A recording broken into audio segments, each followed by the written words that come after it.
ಈ ಹೆಡ್ಲೈನ್ಸ್ನ ಪ್ರಾಯೋಜಕರು NBC bearings ದೀರ್ಘಾವಧಿ ಸ್ಪರ್ಧೆಗಾಗಿ ಸುದೀರ್ಘವಾಗಿ.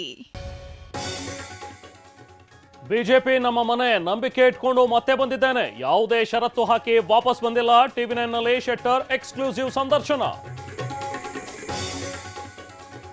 ಶೆಟ್ಟರ್ಗಾಗಿ ನಮ್ಮ ಕಾರ್ಯಕರ್ತರ ಟಿಕೆಟ್ ತ್ಯಾಗ, ಸೋತರು ನಾವು ಅವರನ್ನ ಎಂಎಲ್ಸಿ ಮಾಡಿದ್ವಿ, ಶೆಟ್ಟರ್ ಗಮನದಲ್ಲಿಟ್ಕೊಳ್ಳಲಿ ಎಂದ ಡಿಕೆ. ಆರ್ಜೆಡಿ ಜೊತೆ ಮೈತ್ರಿ ಅಂತ್ಯಗೊಳಿಸಿದ ನಿತೀಶ್ ಕುಮಾರ್, ಸಿಎಂ ಸ್ಥಾನಕ್ಕೆ ರಾಜೀನಾಮೆ ಸಾಧ್ಯತೆ, ಭಾನುವಾರ ಪ್ರಮಾಣ ವಚನಕ್ಕೆ ಸಿದ್ಧತೆ. ಕುಡಿಯೋಕೆ ಹಣ ಕೇಳಿದ ತಂದೆ ನಿರಾಕರಿಸಿದ ಮಗನಿಗೆ ಗುಂಡೇಟು, ಬೆಂಗಳೂರಿನಲ್ಲಿ ತಂದೆಯಿಂದಲೇ ಪುತ್ರನ ಹತ್ಯೆ.